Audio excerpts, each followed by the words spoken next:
우리 예수님의 사랑을 성령으로 날마다 체험하여 참 기쁨을 가지는 이교구 구역원들 다 되어지시기 바랍니다.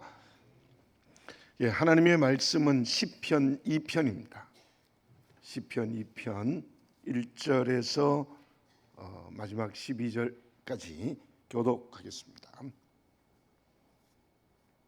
시편 2편 1절에서 12절까지의 말씀을 12절까지의 말씀을 교독하겠습니다. 어찌하여 이방 나라들이 분노하며 민족들이 헛된 일을 꾸미는가?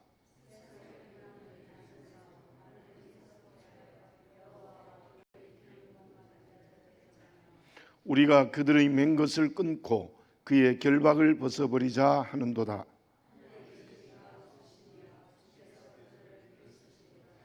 그때의 분을 바라며 진노하사 그들을 놀라게 하여 이르시기를 내가 여호와의 명령을 전하노라. 여호와께서 내게 이르시되 너는 내 아들이라.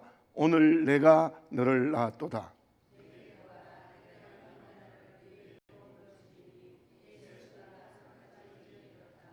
내가 철장으로 그들을 깨뜨리며 질그릇같이 부수리라 하시도다.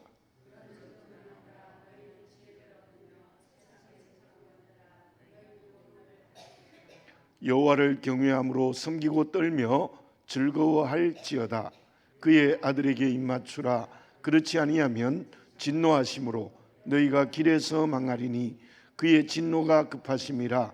여호와께 피하는 모든 사람은 다 복이 있도다. 아멘. 우리 시편 강해로서는 두 번째입니다. 우리 두 번째 하나님이 세우신 왕.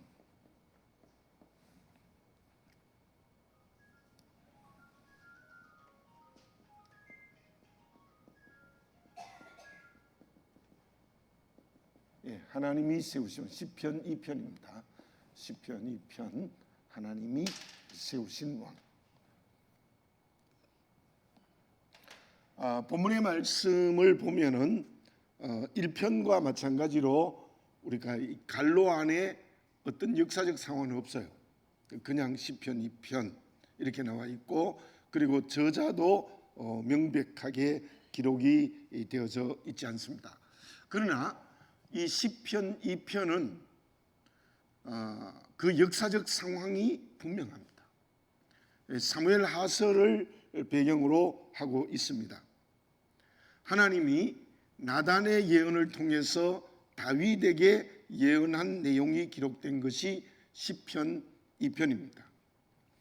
이제 다윗은 주변의 나라를 많이 우리가 정복하고 또 하나님의 법궤를 다윗성으로 옮겼습니다. 그렇게 되어지니까 이 다윗의 마음에 성전을 짓고 싶었어요. 이 나라도 많이 크게 되었고 또 법궤도 옮겨지게 되었고, 그러니까 이제 하나님의 법궤가 계실 성전을 짓고 싶었습니다. 그래서 나단에게 물어봅니다. 내가 하나님의 성전을 짓고 싶다. 정말 다윗이 어떤 마음으로 하나님의 성전을 짓고 싶었겠습니까?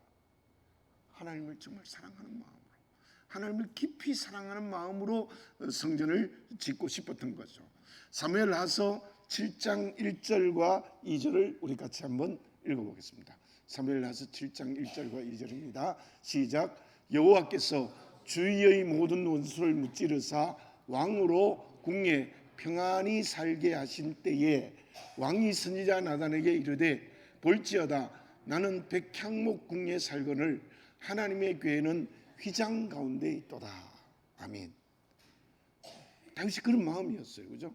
주변의 원수들도 다 이렇게 정복하고 나라도 평안하게 되고 또 왕궁에서 편안히 살고 있는 나단은 저 휘장 안에 있는, 그러니까 이게 장막 가운데 있는 그 성전, 그 법궤를 모시는 성전을 짓고 싶어서 나단에게 이제 말을 한 겁니다. 그때 이제 나단이 하나님께 기도하고 하나님의 응답을 받은 것이 사무엘하서 7장 14절에서 7장 4절에서 17절까지 나와 있어요. 좀 긴 성경인데 우리 교독을 한번 해보겠습니다. 제가 한 절 읽고 여러분들 한 절 읽어보겠습니다. 그 밤에 여호와의 말씀이 나에게 임하여 이르시되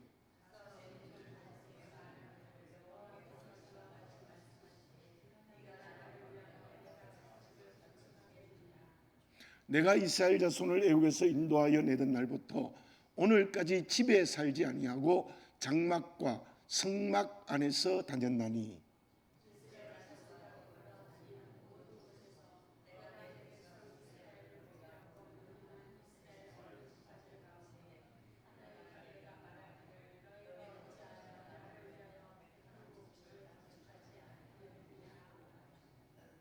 그러므로 이제 내 종 다윗에게 이와 같이 말하라. 만군의 여호와께서 이와 같이 말씀하시기를 내가 너를 목장 곧 양을 따르는 데에서 데려다가 내 백성 이스라엘의 주권자로 삼고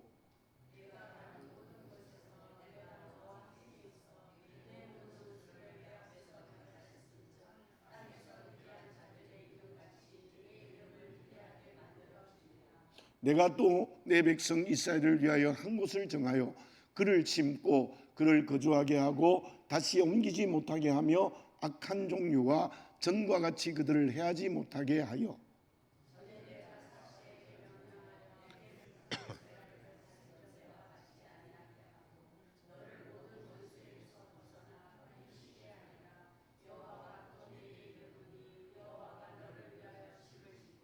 내 수완이 차서 내 조상들과 함께 누울 때에 내가 내 몸에서 날 내 씨를 내 뒤에서 세워 그의 나라를 견고하게 하리라.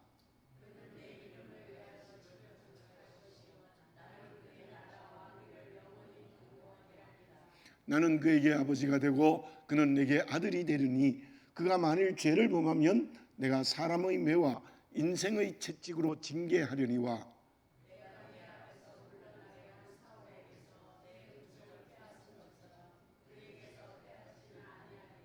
내 집과 내 나라가 내 앞에서 영원히 보존되고 내 왕위가 영원히 견고하리라 하셨다 하라.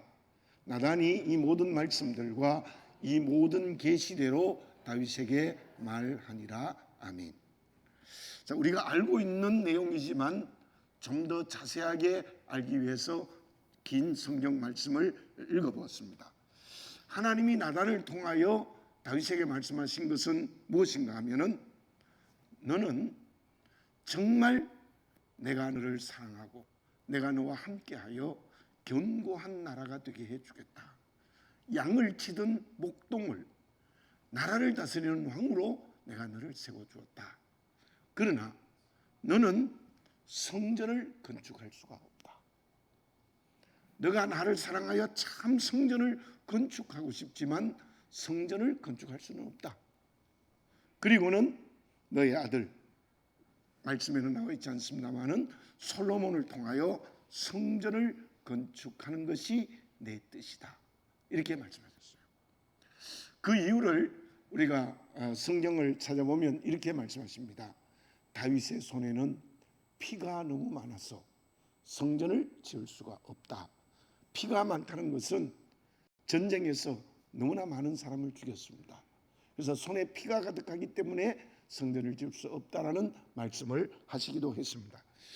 그러한 역사적 상황에 있을 때에 다윗의 주변에 있던 어떤 궁중 시인이 본문을 썼다고 보는 것이 좋습니다. 이제 하나님의 성전을 짓고 싶었는데 하나님께서는 나단을 통하여 성전을 너는 짓지 못한다. 내 아들 솔로몬이 성전을 짓는 것이 내 뜻이다. 이렇게 말하는 그 상황을 잘 아는 궁중의 어떤 시인이 본문의 말씀을 썼을 것이다. 그렇게 볼 수 있습니다. 그래서 오늘 이 시편 2편은 그 제목이 메시아의 시입니다. 메시아의 시. 분명합니다. 메시아. 메시아라는 말씀이 히브리어인데 우리 헬라어로는 뭐죠? 뭡니까? 신약 그리스도. 똑같은 말입니다. 그리스도. 메시아 그리스도 기름 부음을 받은 자, 왕, 제사장, 선지자를 메시아라고 말합니다. 또 어떤 학자들은 제왕시라고 합니다. 제왕시, 왕의 시라는 겁니다. 왕의 시. 이제 그런 의미가 있습니다.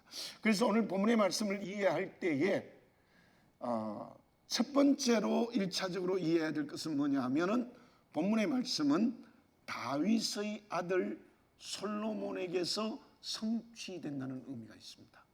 다윗이 왕이고 그 아들 솔로몬을 통하여서 이 말씀이 성취된다는 의미가 있어요.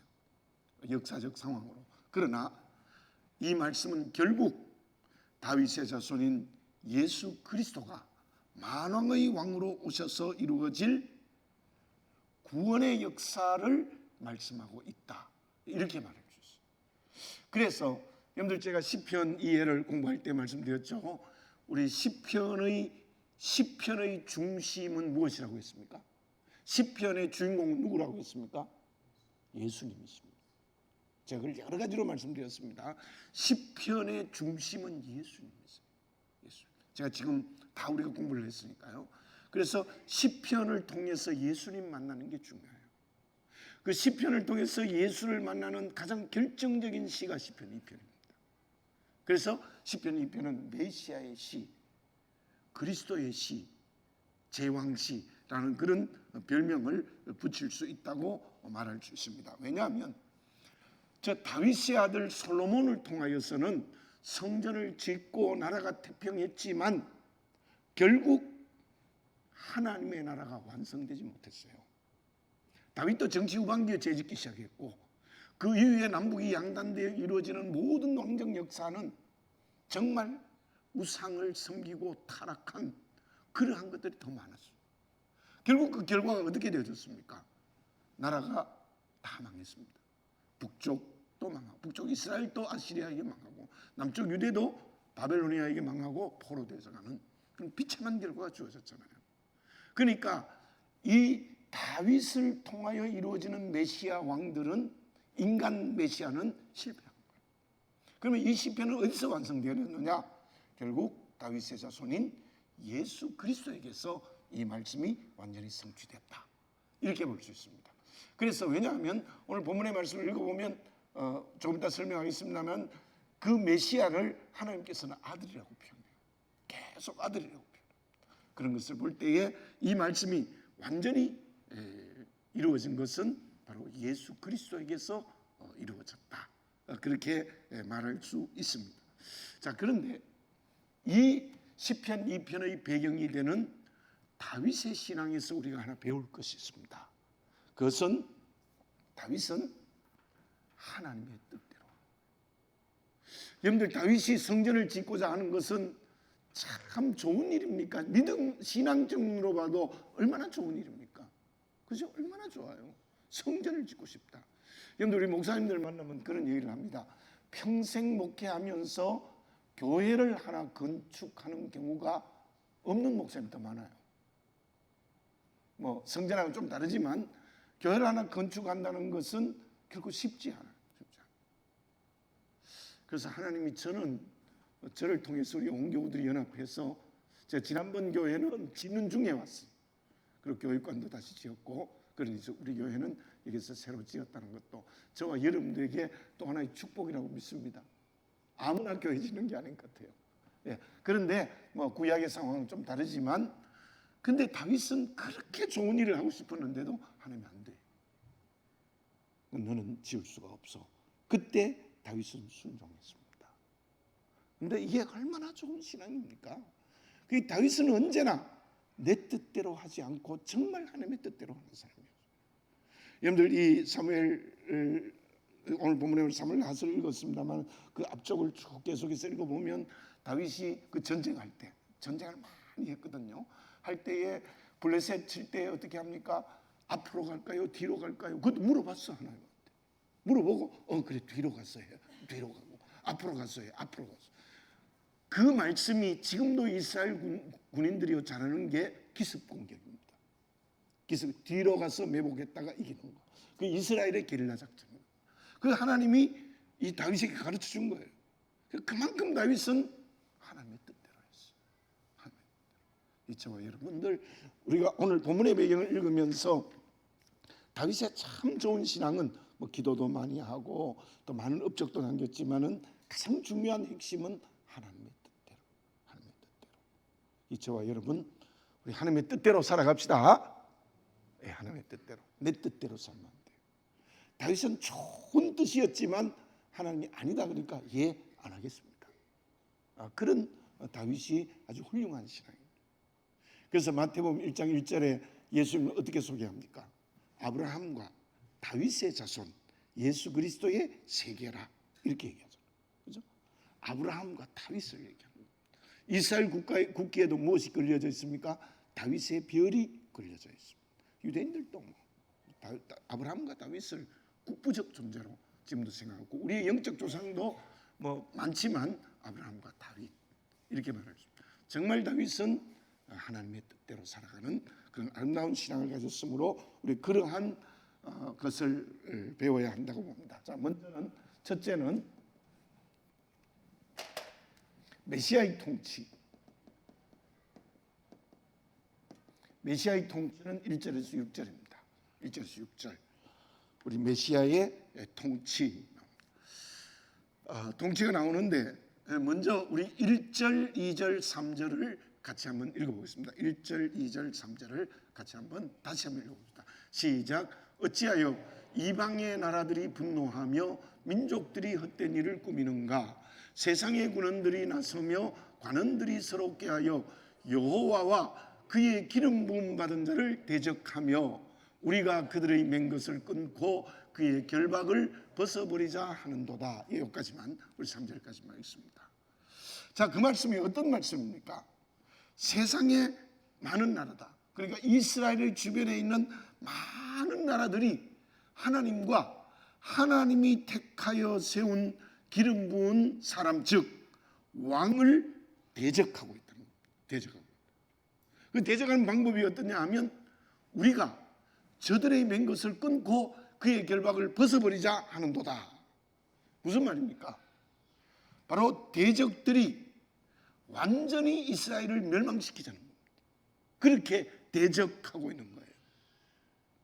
그런데 저 3절의 말씀을 저는 개인적으로 이런 생각이 들어요. 저 말 그대로 보면은 주변의 나라들이 하나님이 세우신 기름 부은 왕을 제거하고자 하는 거잖아요. 대적하잖아요. 그런데 1절, 2절, 3절의 노래를 가만히 거꾸로 생각해 보면 하나님께서 이스라엘을, 하나님이 기름 부어 세운 왕을 굳건히 지키고 계시다는 뜻이죠.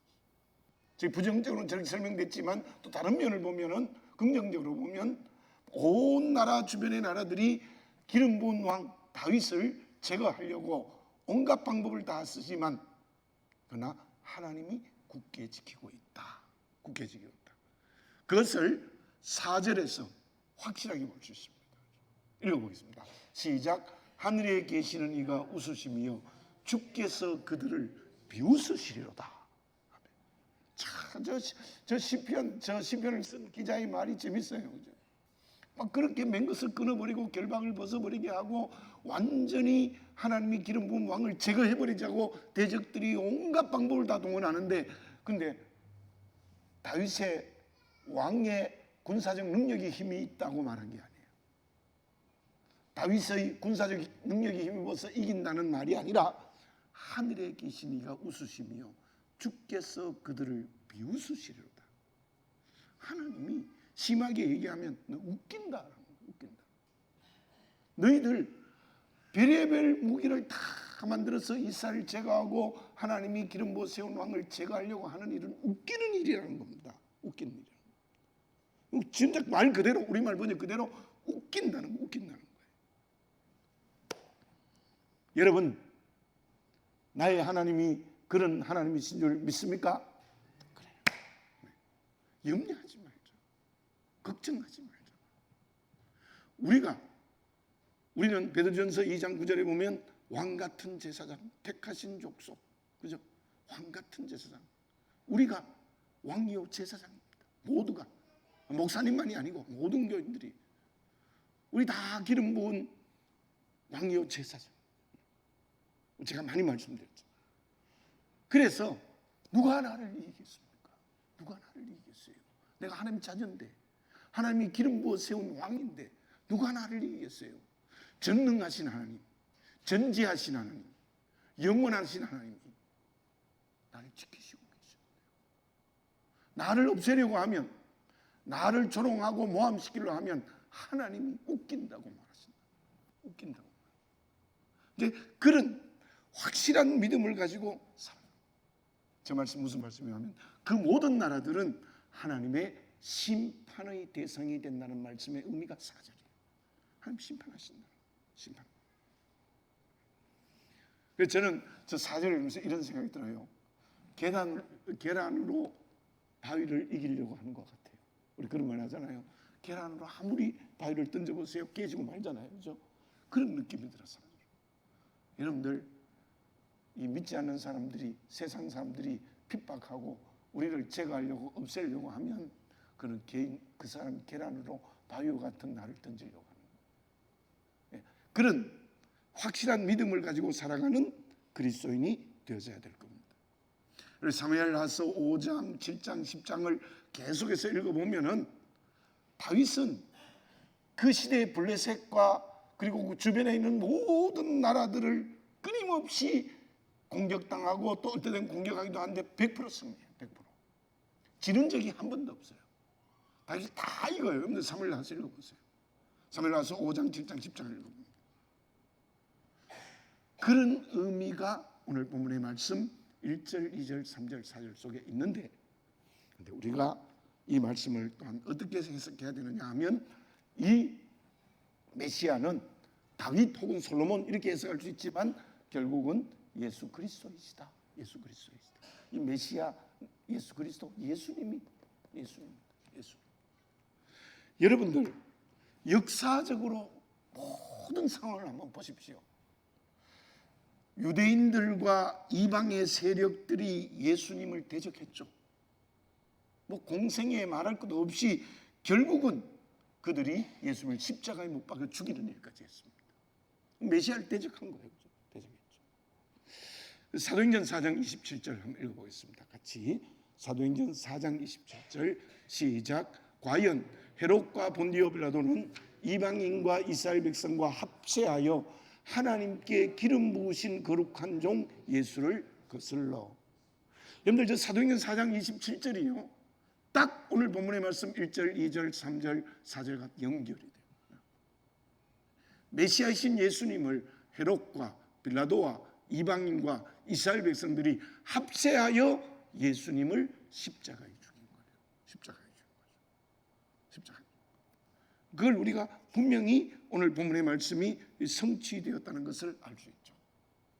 제가 중학교 2학년 때 서당에 나가서 소학도 배우고 명심보감도 배웠는데요. 방학 때 명심보감에 이런 말이 있어요. 순천자는 흥하고 역천자는 망한다. 이런 말이 있어요. 여러분들 무슨 뜻인지 알죠? 이건 이 사람은 기독교 하나님을 말하는 게 아니에요. 이 사람이 일반적으로 하늘에 순종하는 자는 흥해지고 하늘에 거역하는 자는 망한다라는 것을 이 명심보감 유교윤리에 있어요. 유교윤리. 믿지 않는 사람도 그렇게 말해요. 하물며 이 사람들은 뭐 그냥 하늘이라고 얘기했지만 우리는 정말 우리 아버지 하나님, 우리 아버지 하나님. 우리가 여기서 이 말씀을 읽으면서 어떻게 살아야 되느냐? 어떻게 살아야 되느냐? 정말 예수 그리스도가 내 자신의 인격이 되어야 되고 예수 그리스도가 내 삶이 되어야 돼요. 삶이 돼요. 정말 중요해요. 여러분들, 주님이 내 인격이 되고 주님이 내 삶이 되면 그 누구도 나를 이길 수 없습니다. 절대로 이길 수 없습니다. 제가 근간에도 여러분에게 많이 설교를 했고 또 지난주 오후에 송경미 사모님이 와서 간증한 것도 마찬가지예요. 문제는 말로 나는 예수님께 순종한다, 뭐 하나님의 뜻대로 산다, 그거 안 된다는 거예요. 정말 예수 그리스도의 말씀이 내 인격으로 바뀌어야 돼요. 그리고 예수 그리스도의 말씀이 내 몸에 익혀져야 되는 거예요. 그럼 저절로 삶으로 묻어나와야 돼요. 그런 곳까지 가야 돼요. 여러분들, 이데올로기, 철학, 사상 이런 거 한번 보십시오. 소크라테스도요, 해마락을 마시고 죽었잖아요. 그 철학자들은 뭡니까? 이성적 판단, 자기의 이성적 판단으로 뭔 진리를, 뭐 보편적 진리를, 뭐 어려운 말입니다만은 그 소크라테스는 사람은 그 소크라테스 하나님이 얘기해요. 기독교 하나님 아닌데요. 하나님이 사람에게 영혼을 주셨다. 근데 그 영혼은 이성적 판단을 하는 건데 그 이성적 판단으로 보편적 진리를 알아야 된다는 거죠. 무슨 뜻인지 알겠죠? 그런데 사람은 그걸 모른다는 거예요. 사람에게 하나님이 영혼을 줘가지고 그 이성적 판단으로 아주 진리를 깨달아야 되는데 그걸 모르고 살아간다는 거예요. 그래서 너 자신을 알라고 해요. 델피의 신전의 말을 빌려서 너 자신을 알아라. 너는 이성적 판단을 해서 보편적 진리를 알아야 된다. 이게 철학하는 사람이요. 거기에 생명 걸어요. 소크라테스 생명 걸었잖아요. 그래서 그 독약을 가져와서 그 이제라도 좀 아니라 하시고 사십시오 하니까 아니 나는 악법도 법이다 하고 마시고 죽었잖아요. 생명 걸어요. 여러분들 공산주의 이데올로기 가진 사람도 그게 생명 걸어요. 저는 저희 팔촌쯤 되는 분에게 그걸 직접 봤어요. 그때 노무현 정권 때 양심스러워 이북이 다시 올라갔어요. 죽어도 공산주의를 못 버리겠다는 거예요. 여러분들 이데올로기도 그렇고 그리고 철학 사상도 그런 사람이 있어요. 근데 믿음이 그 철학 사상이나 이데올로기보다 못해서 되겠습니까? 우리 대답 안 하시지요? 네. 네. 못해서 안 되죠? 네, 물론 우리 단순히 주희철 목사님, 손양훈 목사님, 뭐 믿음의 길을 걸어간 유일한 장로님, 장기리 박사 이런 사람 말만 해서 안 돼. 내가 저와 여러분들이 그렇게 바뀌어서 가야 돼요. 제대로 좀 똑똑한 그리스도인이 되자는 거예요. 그리 멍텅한 거 말고.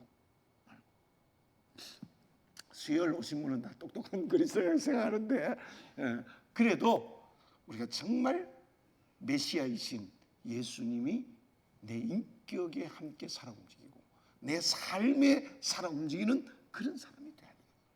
그게 첫 번째. 그러면 하나님이 나를 반드시 이기게 하십니다. 절대로 지게 않으십니다. 그러한 나를 대적하면 하나님이 비웃으시며 심판하십니다. 믿읍시다. 그래, 그게 내게 먼저 첫 번째로 소극적으로 내 인격이 삶이 변화돼요. 그게 구체적인 실천이 뭐냐 하면 예수 그리스도의 증인이 되는 거예요. 그죠? 예수 그리스도의 증인으로 살아가는 거예요. 우리 고린도후서 2장 14절 한번 같이 한번 읽어보겠습니다. 고린도후서 2장 14절 시작. 항상 우리를 그리스도 안에서 이기게 하시고 우리로 말미암아 각처에서 그리스도를 아는 냄새를 나타내시는 하나님께 감사하노라. 아멘. 그러니까 우리가 그리스도의 향기가 돼야 돼요. 그리스도의. 뭐 앞에 말씀과 연결 그대로 돼요. 내가 정말 예수님이 내 인격과 삶으로 살아 움직이면 그리스도의 향기가 되는 거죠. 그래서 적극적으로 믿음의 모범을 보이는 그리스도의 향기가 돼야 돼요. 한 군데 읽어봅시다. 고린도후서 3장 3절 시작. 너희는 우리로 말미암아 나타난 그리스도의 편지니 이는 먹으로 쓴 것이 아니요 오직 살아계신 하나님의 영으로 쓴 것이며 또 돌판에 쓴 것이 아니요 오직 육의 마음판에 쓴 것이라. 아멘. 너희는 그리스도의 편지 향기. 주님의 증인이 되어야 된다는 겁니다. 여러분 우리 다시 한번 정말 예수님이 내 영적 신랑이면 정말 예수님과 한 몸이 돼야 되는 거예요. 한 몸. 예수님과 같은 인격, 그분이 내 인격이 되고 그 삶에 묻어나서 그리스도의 향기가 편지가 되면요 이길 수 있는 힘이 없습니다. 세상이 절대로 세상이 못 이깁니다. 사단요 이길 수 없습니다. 하나님이 웃기네 하고 그걸 심판하시거든요. 우리가 그런 믿음에 굳게서는 그리스도인이 되어져야 될 줄로 믿습니다. 자, 그러면 두 번째로 5절 6절은 내가 안 읽었는데요. 그냥 5절 6절을 한번 읽어보고 우리 지나갑시다. 5절 6절 시작. 그때에 분을 바라며 진노하사 그들을 놀라게 하여 이르시기를 내가 나의 왕을 내 거룩한 산 시온에 세웠다 하시려다. 아멘. 하나님은 그 대적들을 심판하시고 내가 나의 왕 다윗을 솔로몬을 그리고 결국 예수 그리스도를 시온산에 세웠다. 내가 기름 부어 세웠다. 이렇게 말씀하시고 있는 것을 우리가 볼 수 있습니다. 두 번째로는 하나님의 아들. 하나님의 아들이나 7절에서 9절에 하나님의 아들이라는 표현을 하고 있는 것을 볼 수 있습니다. 우리 7절 한번 읽어볼까요? 7절 시작. 내가 여호와의 명령을 전하노라. 여호와께서 내게 이르시되 너는 내 아들이라. 오늘 내가 너를 낳았도다. 아멘. 보세요. 뭐라고 말씀하고 있습니까? 여호와의 명령을 전하는데 너가 누구냐? 너는 내 아들이다. 오늘 내가 너를 낳았다. 이렇게 말씀합니다. 그러니까 우리 다윗이나 솔로몬과 같은 왕은 기름 부어 세운 왕인데 그걸 하나님의 아들이라 표현을 해요. 하나님의 아들. 하나님이 낳았다는 거예요. 하나님. 다윗을 보면 하나님 그대로 닮았습니까? 안 닮았습니까? 닮았죠? 진짜 닮았죠? 네, 하나님의 아들. 솔로몬은 처음에는 그랬는데 나중에는 좀 문제가 생겼는데요. 자, 어쨌든 그렇지 않습니까? 근데 예수님 여기서 우리가 본문의 말씀이 예언하고 있는 예수님은 제가 뭐 수없이 여러분께 말씀드렸지만 하나님의 아들이십니다. 하나님의 아들. 베드로가 마태복음 16장 16절에서 고백했잖아요. 지난주에 또 설교했잖아요. 그래서 맹인도 뭐라고 얘기합니까? 요한복음 9장에서 하나님께로 오시는 자, 메시아라는 거예요. 하나님께로 생명 걸고 얘기하는 거예요. 또 베드로도 마태복음 16장 16절에서 뭐라고 얘기해요? 주는 그리스도시요 살아계신 하나님의 아들입니다. 이제 본문의 말씀에서 예수님 하나님의 아들이라 표현해요. 아들이라. 뜻은 내가 더 이상 설명하지 않습니다. 왜 예수님이 하나님인데 왜 아들이라 했느냐? 저도 그런 고민을 했을 때가 있었어요.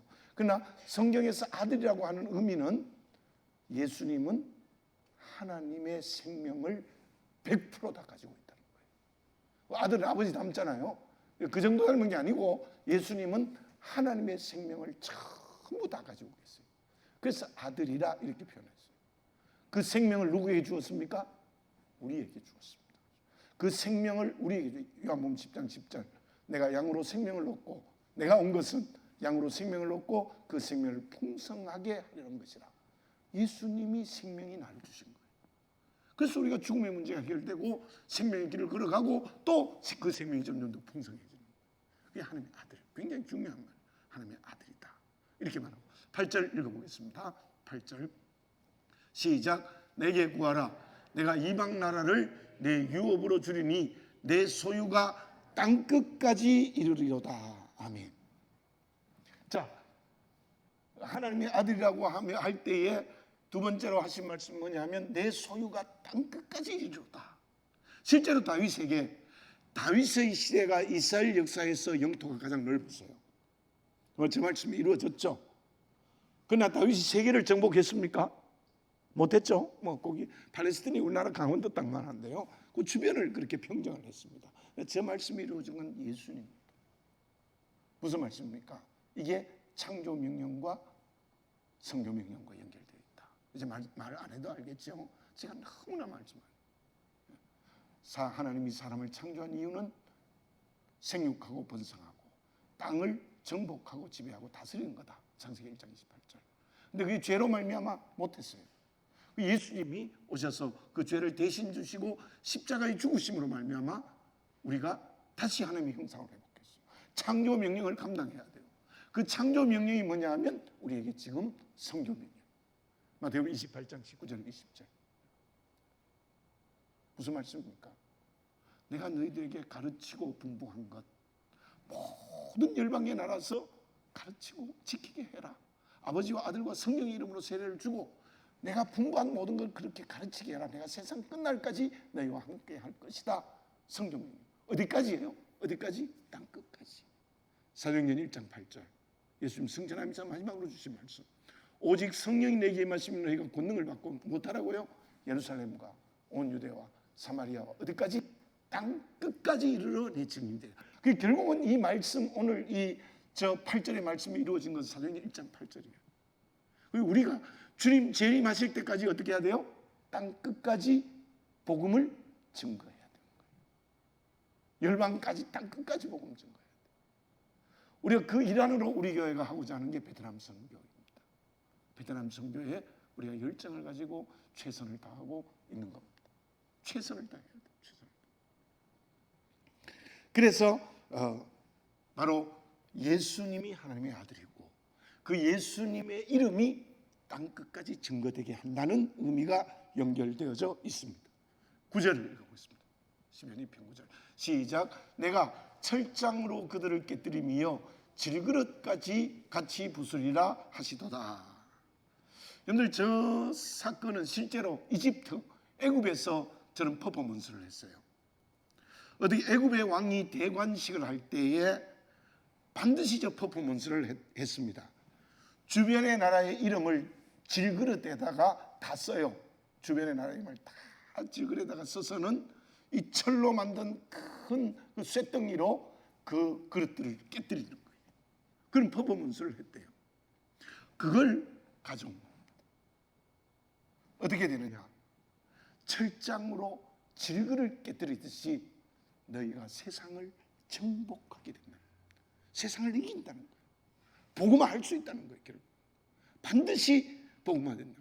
여러분, 우리 상식적으로 생각해 보세요. 흙으로 만든 그릇 단단한 쇳덩이로 부수면 가차없이 깨지죠, 그죠? 그처럼 우리가 온 세상을 복음화, 사단을 이깁니다. 세상을 이깁니다. 나를 이깁니다. 온 세상을 복음화할 수 있다는 말씀의 의미입니다. 여기에서 우리가 다시 한번 정리를 해보면 예수님은 하나님의 아들이시다. 그리고 그분이 바로 땅을 주님 오실 때 땅끝까지 복음으로 점령한다. 또 예수 그리스도를 통해서 세상을 심판하신다. 저게 질그릇같이 부순다는 심판의 의미도 있어요. 그게 뭡니까? 하나님의 아들로서 메시아의 통치가 이루어진다는 거죠. 하나님의 아들로서 메시아의 통치가 이루어진다는 겁니다. 그냥 이 말씀을 다시 한번 설명드리면 예수를 믿으면 구원받아요. 예수를 믿지 않으면 심판의 대상이 된다는 거예요. 이 성경을 몇 군데 읽어보겠습니다. 요한계시록 2장 27절 같이 한번 읽어보겠습니다. 시작. 그가 철장을 가지고 그들을 다스려 질그릇 깨뜨린 것 같이 하리라. 나도 내 아버지께 받은 것이 그러하니라. 아멘. 예수. 또 읽어봅니다. 요한계시록 12장 5절 시작. 여자가 아들을 낳으니 이는 장차 철장으로 만국을 다스릴 남자라. 그 아이를 하나님 앞과 그 보좌 앞으로 올라가더라. 아멘. 한 군데 더 봅니다. 요한계시록 19장 15절 시작. 그의 입에서 예리한 검이 나오니 그것으로 만국을 치겠고 친히 그들을 철장으로 다스리며 또 친히 하나님 곧 전능하신 이의 맹인한 진노의 포도주 틀을 밟겠고. 아멘. 그러니까 이 하나님의 아들이 세계를 복음으로 점령한다는 저 예언의 식기 속에서 저걸 요한계시록에 많이 인용되고 있어요. 실제로 지금 읽은 세 군데도 그대로 인용을 해서 예수 그리스도를 믿으면 생명의 길, 예수 그리스도를 믿지 않으면 하나님의 심판의 대상이 된다는 것을 분명히 말씀하고 있는 걸 볼 수 있어요. 제가 앞에서 예수님이 내 인격과 삶이 되어야 된다는데 다시 한번 예수님은 나의 메시아, 나의 그리스도가 되어야 됩니다. 분명해요. 메시아는 구약에 다시 한번 구약에 누구죠? 왕, 제사장, 예언자. 그러면 예수님이 나에게 누구라는 거죠? 창조의 주, 창조의 주. 내 인생의 주인이라는 겁니다. 그게 주는 그리스도시오라고 고백할 때 주님은 내 인생의 주인이십니다. 온 만물을 창조하셨습니다. 그 고백이에요. 두 번째로 구원의 주, 제사장, 구원의 주. 예수님이 십자가에서 내 죄를 대신하여 죽으심으로 말미암아 내가 죄로 인한 죽음에서 구원받았습니다. 생명 얻었습니다. 예수님으로 말미암아 죄로 인한 죽음의 문제를 해결했습니다. 그리고 세 번째는 예언자, 말씀의 주. 내게 끊임없이 말씀으로 내게 생명을 공급하시는 분이십니다. 말씀의 주입니다. 그 고백, 예수님은 나의 메시아, 나의 그리스도. 예수님이 내 인생의 주인이시고 나를 죽음에서 구원하셨고 그분의 말씀이 내게 생명을 공급하고 있습니다라는 이 메시아적 고백이 분명해요. 그러면 하나님은 나를 통하여 내가 왕이 되는 거예요. 또. 내가 주님 닮은 왕이 돼서 그 일을 나를 통하여 하시는 거예요. 너는 내 아들이라. 나를 보고 너는 내 아들이라. 너를 통하여 복음으로 세상을 정복하겠다. 그리고 믿지 않는 자에게는 너를 통하여 내가 심판하겠다. 이렇게 말씀하시는 주의 음성을 듣는 이 본문의 말씀이 되어지시기 바라겠습니다.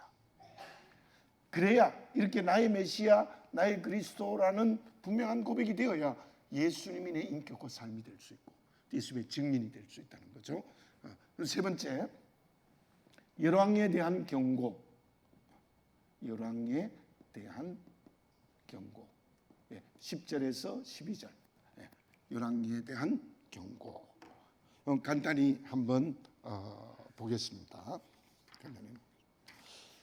자, 본문의 말씀 10절과 11절을 다시 같이 한번 읽어보겠습니다. 시작. 그런즉 군왕들아 너희는 지혜를 얻으며 세상의 재판관들아 너희는 교훈을 받을지어다.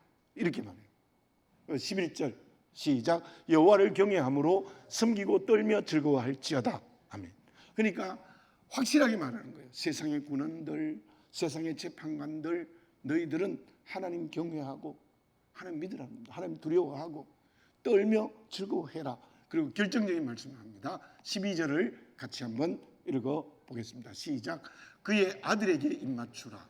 그렇지 아니하면 진노하심으로 너희가 길에서 망하리니 그의 진노가 급하심이라.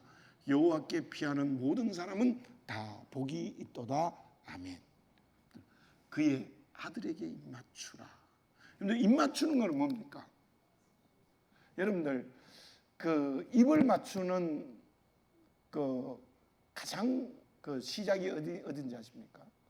물론 뭐 저절로 서로가 좋아하고 사랑하면 입을 맞추겠지만 가장 우리가 연원을 좀 더 따라가 보면 쉐마 이스라엘, 쉐마에서 바로 그 입을 맞추는 문화가 생겼어요. 쉐마가 뭡니까? 신명기 6장 9절에서 13절까지 그 말씀. 그 신명기에 나오는 말씀이 뭐냐면 쉐마 이스라엘, 이스라엘아 들으라. 그 내용이 뭡니까? 하나님의 말씀을 언제나 순종하고 지키라는 거예요. 그죠? 앉아 있을 때인지 누웠을 때 길에 가든지 항상 지키라는 겁니다. 그래서 그 말씀을 이렇게 글자를 딱 써가지고 이렇게 상자에 딱 넣어요. 상자에 넣어서 문 앞에 붙여놔요. 있어요. 그러면 문 앞에 붙여놓고 이스라엘 사람은 어떻게 합니까? 들어가며 나오며 입을 맞추는 거예요.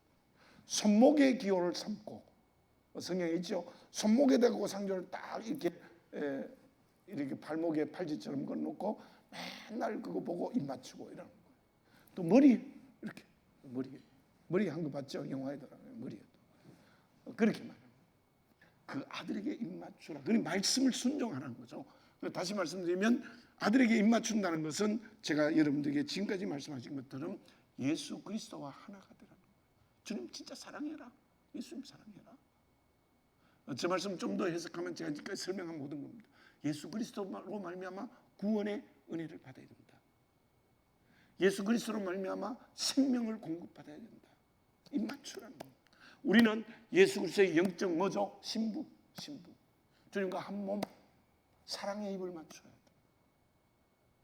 그때에 복을 받고 생명 얻고 내가 메시아가 되어서 세상을 정복하게 되는 거예요. 그러나 예수 그리스도에게 입 맞추지 아니하면 하나님의 심판으로 망한다. 분명히 말씀하고 있는 것을 볼 수 있습니다. 그래서 결국 이 시편 2편에서의 중요한 마지막 말씀은 그의 아들에게 입 맞추라. 그의 아들에게 입 맞추라. 그것이 바로 메시아이신 예수님의 인격을 담고 또 메시아이신 예수님의 복음을 땅까지 증거하는 그리스도인이 된다는 의미입니다.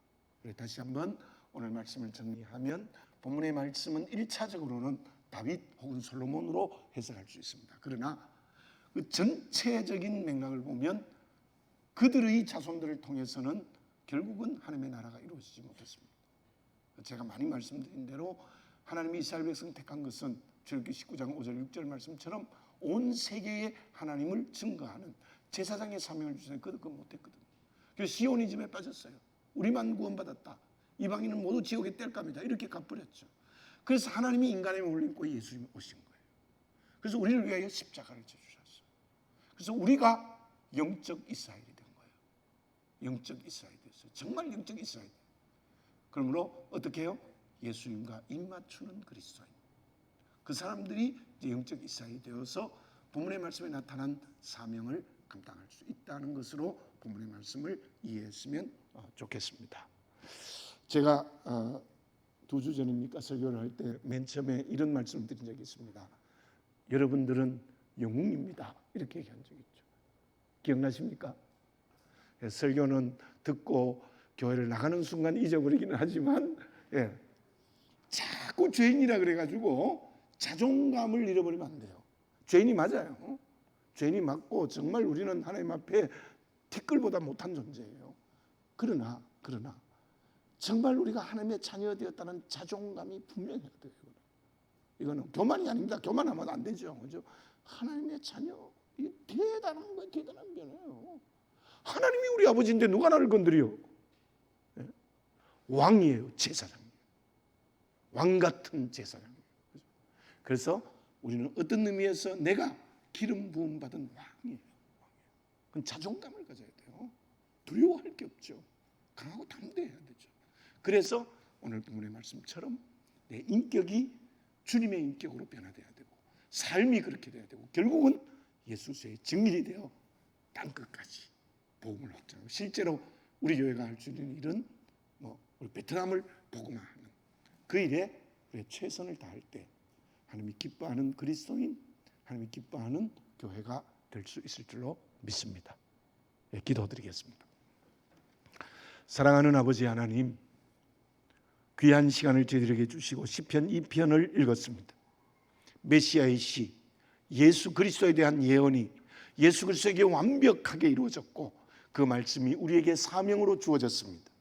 우리 모두 언제나 나의 영적 신랑이신 예수 그리스도에게 입맞추며 살아가는 그리스도인이 되게 해 주시옵소서. 내 인격이 말씀으로 변하고 내 삶이 말씀으로 변하여 그리스도의 향기, 그리스도의 편지, 빛과 소금이 되어 세상을 하나님의 나라로 변화시키고 복음을 땅까지 증거하는 예수 그리스도의 증인이 되는 기름 부음 받은 왕이 되게 하여 주시옵소서. 그래야 주시는 성령으로 주시는 구원의 열매를 체험하는 나와 우리 성암교회가 되게 하여 주시옵소서. 슬픔을 당한 가정이 있습니다. 하나님 위로하여 주시옵시고, 장례 절차에 함께해 주시옵시고, 병원에 수술을 하고 회복하는 주의 딸도 있사오니 주님 온전히 회복하여 주시는 은혜를 베풀어 주시옵소서. 연로하신 어르신들, 이 날씨가 바뀌는 이 과정에 건강을 지켜주시옵시고, 흩어져 있는 자들 함께 하시며 약한 지체 강하게 하시며 이 나라를 긍휼히 여기셔서 다시 한번 하나님의 전능의 손으로 하나 되게 하시는, 꿰매어 주시는 은혜를 베풀어서 제사장의 사명을 감당하는 일이 더 넓게 확장될 수 있는 이 민족 한국교회 되게 하여 주시옵소서. 더구나 우리 한국교회, 또 우리 교회, 내가 이때에 가장 먼저 깊이 회개하고 하나님의 자녀의 자리를 회복하는 우리와 우리 교회, 또 한국교회가 될 수 있도록 은혜 베푸시옵소서. 우리 교회 원래는 성령으로 전진하는 교회가 되게 하옵시고, 10교회, 베트남에 세운 10교회가 구원의 방주가 되게 하시며, 선교사로 파송한 김윤기 목사님 이제 다시 돌아갔습니다. 준비와 사역을 잘 감당할 수 있도록 도와주시옵소서. 아버지 하나님, 언제나 저희와 함께 해주시는 은혜에 감사를 드리옵고, 하나님의 아들 우리 주 예수 그리스도의 이름으로 기도드립니다. 아멘. 서로 인사하겠습니다. 샬롬.